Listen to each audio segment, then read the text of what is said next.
জন্মদিনের শাড়ি ব্লাউজে চিরকুট দিয়ে আমাকে বিয়ের প্রস্তাব দিল ছেলে। আমি বিঙ্গল হয়ে গেলাম যখন ছেলে নীরজ আমার জন্মদিনে জামদানি শাড়ি কিনে এনেছে। পরতে গিয়ে দেখি ব্লাউজ নেই। সে বলল, মা এই নাও, এটাও কিনেছি। কিন্তু আয়নার সামনে যখন শাড়ি পরছিলাম তখন যা ঘটল তাতে আমার সমস্ত শরীরে কাঁটা দিয়ে উঠল। নীরজ আমাকে জন্মদিনের উপহার হিসেবে একটি সুন্দর জামদানি শাড়ি এনে দিয়েছে। আমি খুশি হয়ে শাড়িটা খুললাম। ব্লাউজ? আমি বললাম। শাড়ির সাথে ব্লাউজ নেই। মা এই নাও, এটাও কিনেছি। নীরজ একটা প্যাকেট এগিয়ে দিল। আমি প্যাকেটটা খুলে দেখলাম ভেতরে একটা সুন্দর ব্লাউজ রয়েছে। কিন্তু ব্লাউজের সাথে একটা চিরকুট পেলাম, আমি তোমাকে ভালোবাসি। আমি চিরকুটটা দেখে হাসলাম। হয়তো দোকানদারের ভুল, বা ব্লাউজটা কারো জন্য গিফট হিসেবে কেনা ছিল আর দোকানদার ভুল করে আমাকে দিয়ে দিয়েছে। আমি ড্রেসিং টেবিলে বসে শাড়ি পরলাম। একটু পরে নীরজ এসে দরজায় দাঁড়াল। মা কেমন লাগছে শাড়িটা? সে জিজ্ঞেস করল। খুব সুন্দর বাবা, আমি হাসি মুখে বললাম। তোমাকে অনেক ধন্যবাদ। নীরজ ঘরে ঢুকে আমার পেছনে এসে দাঁড়াল। ড্রেসিং টেবিলের আয়নায় আমি তাকে দেখতে পাচ্ছি। সে আমার চুল ঠিক করে দিতে লাগল। মা এই শাড়িতে তুমি অসাধারণ লাগছে। সে আমার কাঁধে হাত রাখল। ধন্যবাদ, আমি বললাম। আয়নায় তার চোখে চোখ পড়তেই সে আমার কাঁধে হাত রেখে বলল, মা তুমি জানো চিরকুটটা আমিই রেখেছিলাম গো। আমি অবাক হয়ে আয়নার মধ্যে তাকে দেখলাম। কোন চিরকুট? ওই যে ব্লাউজের সাথে, আমি তোমাকে ভালোবাসি। নীরজ আমার চুলে হাত বুলাল। ও আমি হাসলাম, মায়ের জন্য ছেলের ভালোবাসা। বুঝতে পেরেছি। না মা। নীরজ আমার কানের কাছে মুখ এনে ফিসফিস করে বলল, আমি তোমাকে ভালোবাসি, আমার স্ত্রী হিসেবে চাই। বিয়ে করবে আমাকে? আয়নায় আমার ঘাড়ের কাছে তার হাতের ছায়া দেখলাম আর আমার নিজের অবিশ্বাসী চেহারা। নীরজ, আমার ছেলে আমাকে বিয়ের প্রস্তাব দিচ্ছে। নীরজ, আমি তাড়াতাড়ি চেয়ার ছেড়ে উঠে দাঁড়ালাম। তুমি কি বলছ? মা আমি তোমাকে ভালোবাসি, সে সহজভাবে বলল। শুধু মা হিসেবে নয়, আমার জীবনসঙ্গিনী হিসেবে। তুমি পাগল হয়ে গেছ, আমি বললাম। আমি তোমার মা। আমি জানি মা। নীরজ আমার দিকে এগিয়ে এলো। কিন্তু আমি যখন তোমাকে দেখি তখন শুধু একজন সুন্দরী নারী দেখি যাকে আমি ভালোবাসি। বন্ধ করো। আমি তার গাল চড় মেরে বসলাম। নীরজ স্তব্ধ হয়ে গেল।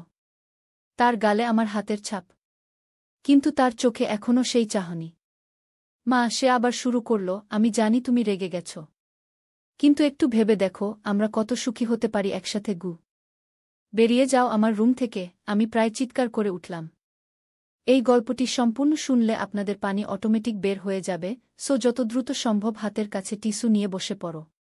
বিছানার চাদর যেন নষ্ট না হয় সেটা সম্পূর্ণ খেয়াল রাখার অনুরোধ জানিয়ে গল্পটি এখন শুরু করব। তার আগে সর্বশেষ অনুরোধ, দয়া করে এমন পানি বের করার গল্প নিয়মিত শুনতে আমাদের চ্যানেলটি সকলেই সাবস্ক্রাইব করুন। ধন্যবাদ। হ্যালো বন্ধুরা, আমার নাম অনুপমা চক্রবর্তী। আমার বয়স ৪২ বছর। আমার স্বামীর নাম সুব্রত চক্রবর্তী, বয়স ৪৫ বছর। আমাদের ২ সন্তান, অভিজিৎ আর সোনালী। অভিজিৎ ১৯ বছর বয়সী, কলেজে পড়ে। সোনালী ১২ বছর বয়সী, স্কুলে যায়। আজ আমি তোমাদের একটি অভিনব রহস্যের গল্প শোনাব যা আমার জীবনে ঘটেছিল। গত বছরের জন্মদিনে আমার সাথে একটা অদ্ভুত ঘটনা ঘটেছিল যা আমাকে এখনও বিভ্রান্ত করে রাখে। সেটা জানানোর আগে তোমাদের বলে রাখি, এই গল্পটা এত বিচিত্র যে প্রথমে তোমরা বিশ্বাস করতে পারবে না। আমার ছেলে অভিজিৎ আমার জন্মদিনে একটি জামদানি শাড়ি উপহার দিয়েছিল। প্যাকেটটা খুলে দেখি ব্লাউজ নেই। অভিজিৎ তখন আরেকটি প্যাকেট এগিয়ে দেয় যেখানে ব্লাউজ ছিল। কিন্তু সেই ব্লাউজের সাথে একটি চিরকুট ছিল যেখানে লেখা ছিল, আমি তোমাকে ভালোবাসি।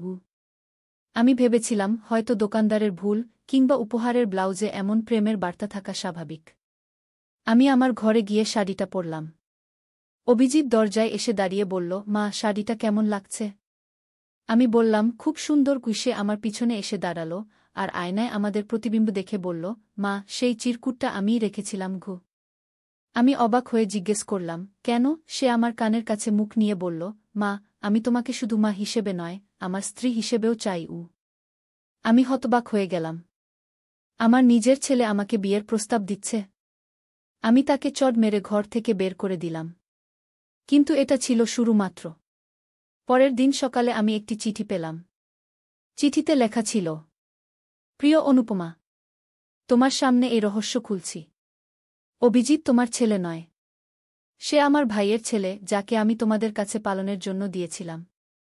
আমি এই কথা চেপে রেখেছিলাম, কিন্তু অভিজিৎ অনেক আগেই সত্য জেনে গেছে। সে জানে তোমরা তার বাবা মা নও। আর যদিও বিশ্বাসটা বিচিত্র শোনাচ্ছে, কিন্তু সে তোমার প্রেমে পড়েছে। আমি তোমাদেরকে এই বিপদ থেকে সাবধান করতে চাই। তোমাদের হিতাকাঙ্ক্ষী অজানা ঘি। আমি চিঠিটা পড়ে শোকে মুহ্যমান হয়ে গেলাম। অভিজিৎ আমার ছেলে নয়? তাহলে কে সে? এটা কি সত্যি? কে এই চিঠি পাঠিয়েছে? আমি চিঠিটা সুব্রতকে দেখালাম, আর সে চিঠিটা পড়ে অবাক হয়ে গেল।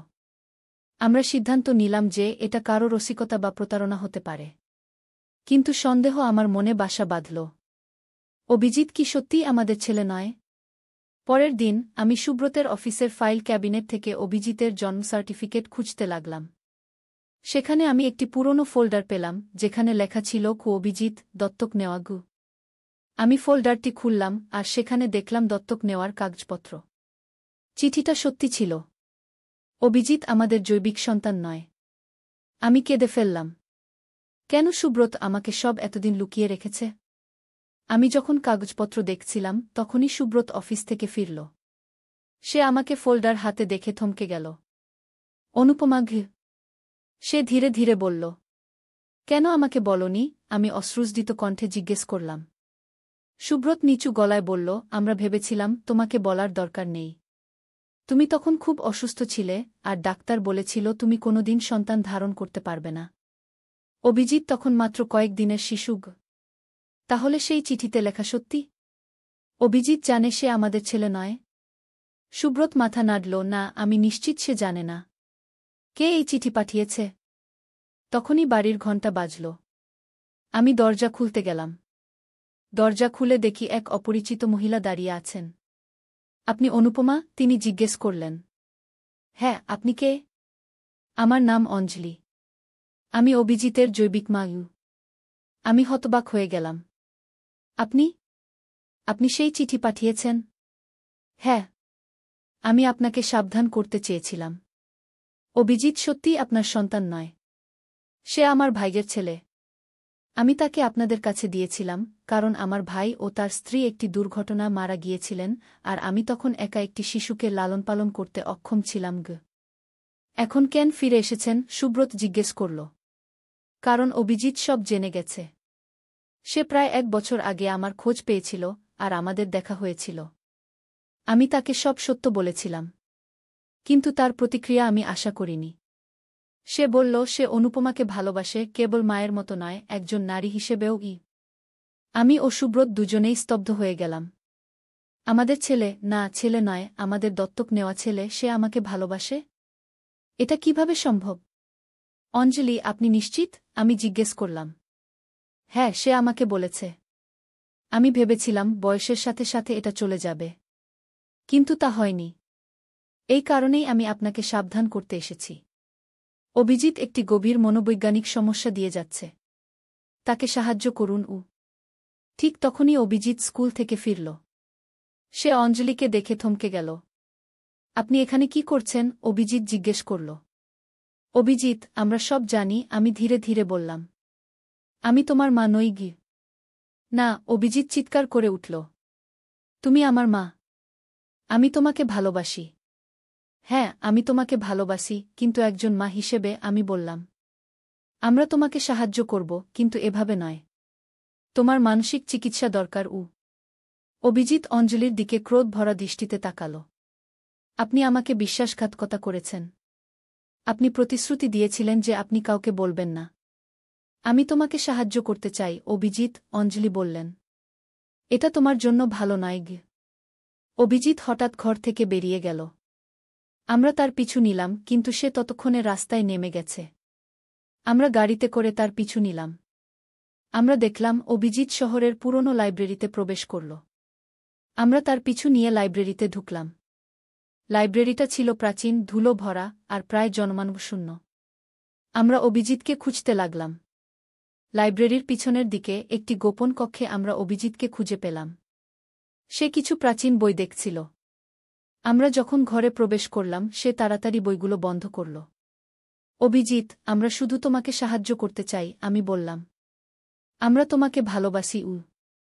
আমি জানি, অভিজিৎ নিচু গলায় বলল। কিন্তু আমি ঠিক আছি। আমার সাহায্য দরকার নেই। তুমি যা অনুভব করছো তা স্বাভাবিক নয়, সুব্রত বলল। এটা একটি মনোবৈজ্ঞানিক বিভ্রান্তি। আমরা তোমাকে সাহায্য করতে চাই। এটা কোনো বিভ্রান্তি নয়, অভিজিৎ বলল। এটা আসল। আমি অনুপমাকে সত্যিই ভালোবাসি। কিন্তু সে তোমার মা, অঞ্জলি বললেন। না, সে আমার মা নয়, অভিজিৎ বলল। তুমি আমাকে বলেছ যে আমি দত্তক। তাই সে আমার মা নয়। আমরা রক্তে সম্পর্কিত নই। আমি হতবাক হয়ে গেলাম। এটা কি তাহলে আমাদের দোষ? আমরা কি অভিজিৎকে ভুল শিক্ষা দিয়েছি? নাকি এটা অঞ্জলির দোষ যে সে অভিজিৎকে সত্য জানিয়েছে? অভিজিৎ, এটা বাড়ি চলো, আমি বললাম। আমরা একসাথে এটা নিয়ে আলোচনা করব। আমরা তোমাকে সাহায্য করব। অভিজিৎ মাথা নাড়ল। না, আমি বাড়ি যাব না। আমি অন্য কোথাও যাব, যেখানে আমি স্বাধীনভাবে থাকতে পারব। তুমি এখনো অপ্রাপ্তবয়স্ক, সুব্রত বলল। তুমি আমাদের সাথে বাড়ি যাবে। অভিজিতের চোখে আমি একটি অদ্ভুত আলো দেখলাম। সে হঠাৎ একটি বই খুলল, আর সেখান থেকে একটি ছোট্ট বস্তু বের করে আমাদের দিকে ছুড়ে দিল। সেটা একটি ধোঁয়ার বোমা ছিল। ঘর ধোঁয়ায় ভরে গেল। আমরা কাশতে শুরু করলাম। ধোঁয়ার মধ্যে আমরা অভিজিৎকে খুঁজে পেলাম না। যখন ধোঁয়া পাতলা হল, আমরা দেখলাম সে ঘর থেকে পালিয়ে গেছে। আমরা তাড়াতাড়ি লাইব্রেরি থেকে বেরিয়ে এলাম, কিন্তু অভিজিৎ কোথাও ছিল না। আমরা পুলিশে খবর দিলাম। পরের দিন আমরা একটি চিঠি পেলাম। চিঠিতে লেখা ছিল, প্রিয় অনুপমা, সুব্রত এবং অঞ্জলি, আমি দুঃখিত, আমি তোমাদের কষ্ট দিয়েছি। আমি বুঝতে পারছি আমার অনুভূতি স্বাভাবিক নয়। আমি এখন দূরে যাচ্ছি, যেখানে আমি আমার মনকে ঠিক করতে পারব। চিন্তা করো না, আমি নিরাপদে আছি। একদিন আমি ফিরে আসব, যখন আমার এই অনুভূতি চলে যাবে। তোমাদের ভালোবাসা, অভিজিৎ। আমরা স্তব্ধ হয়ে গেলাম। আমরা স্তব্ধ হয়ে গেলাম। আমাদের ছেলে নিখোঁজ হয়ে গেছে। আমরা পুলিশের সব খবর দিলাম, কিন্তু তারা অভিজিৎকে খুঁজে পাচ্ছিল না। সারা শহরে খোঁজাখুঁজি করেও কোনো লাভ হল না। 1 সপ্তাহ কেটে গেল। অঞ্জলি আমাদের সাথেই ছিলেন। তিনি অবিরাম নিজেকে দোষ দিচ্ছিলেন। যদি আমি অভিজিৎকে সত্য না জানাতাম তাহলে এমন হতো না, তিনি বারবার বলছিলেন। আমিও নিজেকে দোষী মনে করছিলাম। হয়তো আমি অভিজিৎকে বেশি আদর দিয়েছিলাম, যা তার এই বিভ্রান্তি সৃষ্টি করেছিল। 10ম দিনে আমরা একটি অদ্ভুত ফোন পেলাম। একজন অপরিচিত ব্যক্তি, যিনি নিজেকে ডা মালিক বলে পরিচয় দিলেন, তিনি জানালেন যে অভিজিৎ তার নার্সিং হোমে আছে। আমরা 3 জন তাড়াতাড়ি সেই ঠিকানায় গেলাম। নার্সিং হোমটি ছিল শহরের প্রান্তে একটি নির্জন এলাকায়। সেখানে পৌঁছে আমরা ডা মালিকের সাথে দেখা করলাম। তিনি একজন বয়স্ক, শান্ত চেহারার মানুষ ছিলেন। আপনাদের ছেলে এখানে এসেছিল সাহায্য চাইতে, ডা মালিক বললেন। সে বলেছিল তার মনে অস্বাভাবিক অনুভূতি আছে, যা সে দূর করতে চায়। সে কেমন আছে? আমি উদ্বিগ্ন কণ্ঠে জিজ্ঞেস করলাম। শারীরিকভাবে ভালো আছে, ডা মালিক বললেন। কিন্তু মানসিকভাবে সে বিপর্যস্ত। আমি তার সাথে কথা বলেছি, আর সে আমাকে তার অনুভূতি সম্পর্কে বলেছে। আমরা তার সাথে দেখা করতে পারি? সুব্রত জিজ্ঞেস করলেন। অবশ্যই, ডা মালিক বললেন। কিন্তু আগে আমি আপনাদের একটি কথা বলতে চাই। অভিজিৎ যে অনুভূতি নিয়ে ভুগছে তা অস্বাভাবিক হলেও এর পিছনে একটি গভীর কারণ থাকতে পারে। কি কারণ? অঞ্জলি জিজ্ঞেস করলেন। আপনারা কি জানেন জেনেটিক সেক্সুয়াল অ্যাট্রাকশন? ডা মালিক জিজ্ঞেস করলেন। আমরা মাথা নাড়লাম। এটা সম্পর্কে আমরা কেউই জানতাম না। এটা একটি মনোবৈজ্ঞানিক প্রক্রিয়া, যার মাধ্যমে দত্তক সন্তানরা তাদের দত্তক পিতামাতার প্রতি অস্বাভাবিক আকর্ষণ অনুভব করতে পারে, ডা মালিক ব্যাখ্যা করলেন। এটা খুব বিরল, কিন্তু ঘটতে পারে। যেহেতু অভিজিৎ সম্প্রতি জেনেছে যে সে দত্তক, এবং সে ও অনুপমা রক্তের সম্পর্কে আবদ্ধ নয়, তাই সে এই আকর্ষণ অনুভব করতে পারে। আমি অবাক হয়ে গেলাম। এটা সম্ভব? আমি ভেবেছিলাম অভিজিৎ মানসিক রোগে ভুগছে, কিন্তু এটা যদি একটি বিজ্ঞানসম্মত ব্যাখ্যা হয়। এই অবস্থা থেকে কি সে সেরে উঠতে পারবে? আমি জিজ্ঞেস করলাম। হ্যাঁ, ডা মালিক আশ্বাস দিলেন। সময় ও চিকিৎসার মাধ্যমে অভিজিৎ এই অনুভূতি থেকে মুক্তি পেতে পারে। আমরা ইতিমধ্যে তার সাথে কাজ শুরু করেছি। আমরা অভিজিতের সাথে দেখা করতে গেলাম। সে একটি ছোট্ট ঘরে বসেছিল, জানালা দিয়ে বাইরে তাকিয়ে। আমাদের দেখে তার চোখে লজ্জা ও অনুশোচনা ফুটে উঠল। অভিজিৎ, আমি ধীরে ধীরে বললাম, তুমি কেমন আছো? ভালো, সে নিচু গলায় বলল। আমি দুঃখিত, আমি তোমাদের কষ্ট দিয়েছি গু। না, আমরাই দুঃখিত, সুব্রত বলল। আমরা তোমাকে সত্য জানাইনি। আমরা তোমাকে দত্তক নিয়েছিলাম, কিন্তু আমরা তোমাকে সেভাবেই ভালোবাসি, যেন তুমি আমাদের নিজের সন্তান গু। অভিজিৎ চোখে জল নিয়ে বলল, আমি জানি। আমি তোমাদের ভালোবাসি, কিন্তু গু। মালিক আমাদের সব বলেছেন, অঞ্জলি বললেন। তুমি যা অনুভব করছো তা তোমার দোষ নয়। আমরা তোমাকে সাহায্য করব। অভিজিৎ আমার দিকে তাকালো, তার চোখে অশ্রু। আমি সত্যিই দুঃখিত, মা। আমি জানি এটা ভুল। আমি এটা থেকে মুক্ত হতে চাই। আমি তার কাছে গিয়ে তাকে জড়িয়ে ধরলাম। আমরা তোমার পাশে আছি, অভিজিৎ। আমরা একসাথে এটা থেকে বেরিয়ে আসব। পরবর্তী কয়েক মাস অভিজিৎ মালিকের তত্ত্বাবধানে থাকল। আমরা প্রায় তাকে দেখতে যেতাম। ধীরে ধীরে সে তার অস্বাভাবিক অনুভূতি থেকে মুক্তি পেতে শুরু করল। 6 মাস পর অভিজিৎ বাড়িতে ফিরে এল। সে আবার স্বাভাবিক হয়ে উঠল, আর আমাদের পরিবার আবার একসাথে হল। অঞ্জলিও আমাদের জীবনের অংশ হয়ে গেলেন, অভিজিতের জৈবিক মাসি হিসেবে। কিন্তু আমাদের শান্তি বেশিদিন স্থায়ী হল না। অভিজিৎ বাড়ি ফেরার 1 মাস পর আমরা একটি অদ্ভুত ঘটনার সম্মুখীন হলাম। একদিন সকালে আমি ঘুম থেকে উঠে দেখলাম আমার বিছানার পাশে একটি চিঠি রয়েছে। চিঠিতে লেখা ছিল, প্রিয় অনুপমা, আমি জানি আপনি ভাবছেন এটা শেষ হয়ে গেছে, কিন্তু আসলে এটা শুরু মাত্র। অভিজিৎ এখন অন্য কোনো বিপদে পড়েছে। আপনার বাড়িতে গোপন ক্যামেরা বসানো হয়েছে, আর আপনাদের প্রতিটি কথা ও কাজ নজর করা হচ্ছে। আপনি যদি আপনার ছেলেকে বাঁচাতে চান, তাহলে আমার নির্দেশ অনুসরণ করুন। আপনার বাড়ির পিছনের বাগানে বর গাছের নিচে আমি একটি পুরনো বাক্স লুকিয়ে রেখেছি। সেই বাক্সটি খুঁজে বের করুন, আর সেখানে যা পাবেন তা অনুসরণ করুন। একজন শুভাকাঙ্ক্ষী। আমার হাত কাঁপতে শুরু করল। এটা আবার কি? আমাদেরকে কে নজর করছে? আমি সুব্রতকে চিঠিটা দেখালাম, আর আমরা দুজনেই উদ্বিগ্ন হয়ে পড়লাম। আমরা তাড়াতাড়ি বাগানে গেলাম, আর বর গাছের নিচে খুঁজতে শুরু করলাম। কিছুক্ষণ খোঁজার পর আমরা একটি পুরনো ধাতব বাক্স পেলাম। আমরা বাক্সটি খুললাম, আর সেখানে একটি পুরনো ডায়েরি ও একটি চাবি পেলাম। ডায়েরিটি খুলে আমরা দেখলাম সেটি অঞ্জলির ভাইয়ের, অভিজিতের আসল বাবার। ডায়েরিতে তার জীবনের শেষ কয়েক মাসের বিবরণ ছিল।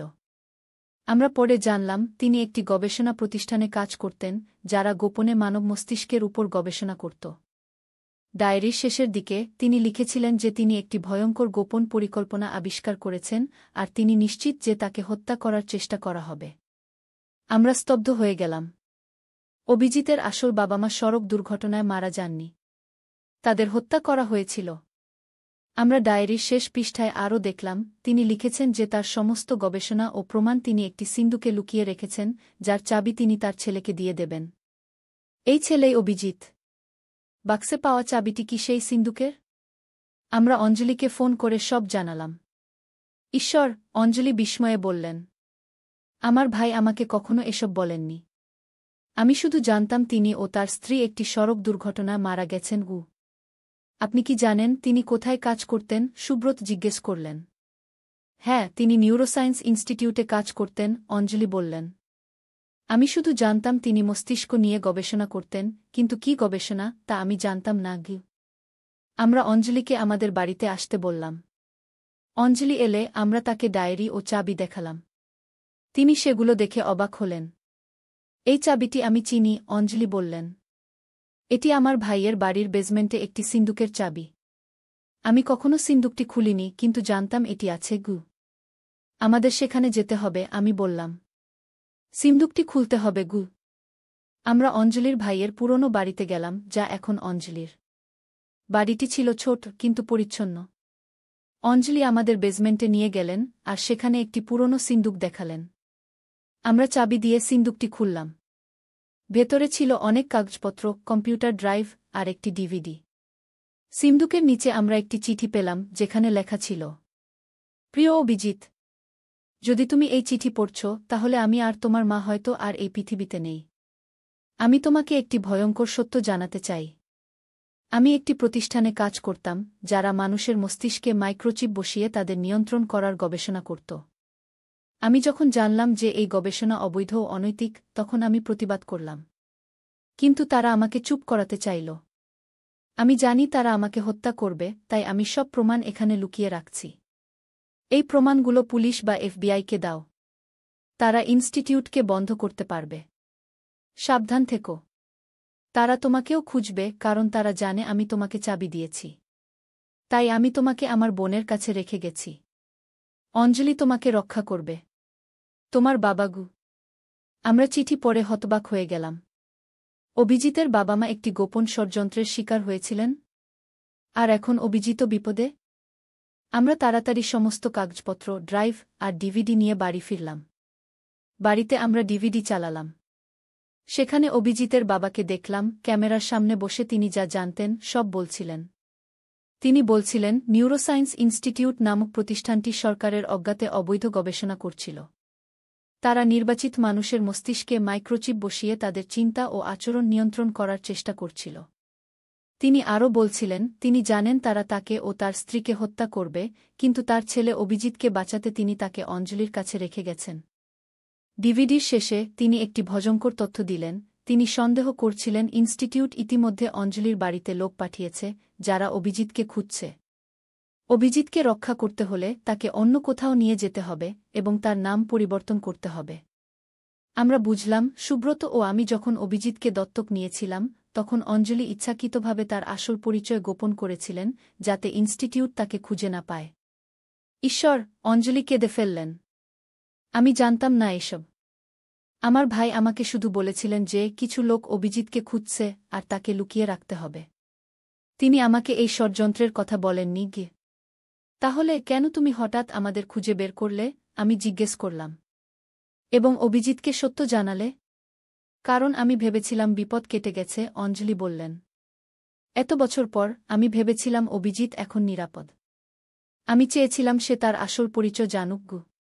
কিন্তু এখন, সুব্রত উদ্বিগ্ন কণ্ঠে বললেন, যদি ইনস্টিটিউট এখনও অস্তিত্বে থাকে আর তারা অভিজিৎকে খুঁজে পায়? তখনই আমার মনে পড়ল, চিঠিতে লেখা ছিল আমাদের বাড়িতে গোপন ক্যামেরা বসানো হয়েছে। অভিজিৎ বিপদে। আমাদের তাকে সাবধান করতে হবে। আমরা তাড়াতাড়ি অভিজিৎকে ফোন করলাম, কিন্তু সে ফোন ধরল না। আমরা তার স্কুলে যোগাযোগ করলাম, কিন্তু তারা বলল অভিজিৎ আজ স্কুলে আসেনি। আমরা ভয়ে দিশেহারা হয়ে গেলাম। অভিজিৎ কোথায়? তাকে কে নিয়ে গেছে? আমরা পুলিশে যোগাযোগ করলাম, কিন্তু তারা আমাদের কথা বিশ্বাস করল না। তারা বলল অভিজিৎ হয়তো বন্ধুদের সাথে ঘুরতে গেছে। আমরা অভিজিতের ঘরে গিয়ে খুঁজতে লাগলাম কোনো সূত্র পাওয়া যায় কিনা। তার ডেস্কের ড্রয়ারে আমরা একটি নোটবুক পেলাম, যেখানে সে লিখেছিল, ডা মালিক আমাকে অদ্ভুত ওষুধ খাওয়াচ্ছেন। আমি মাথা ঘোরা অনুভব করছি। আমার মনে হচ্ছে আমার মস্তিষ্কে কেউ ঢুকে যাচ্ছে গিয়ে। ঈশ্বর, আমি চেঁচিয়ে উঠলাম। ডা মালিক। তিনি ইনস্টিটিউটের লোক হতে পারেন। আমরা তাড়াতাড়ি নার্সিং হোমে গেলাম, কিন্তু সেখানে পৌঁছে দেখলাম নার্সিং হোমটি খালি।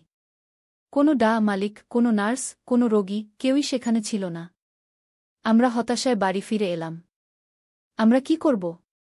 কোথায় অভিজিৎকে খুঁজব? সেদিন রাতে আমরা আবার একটি চিঠি পেলাম।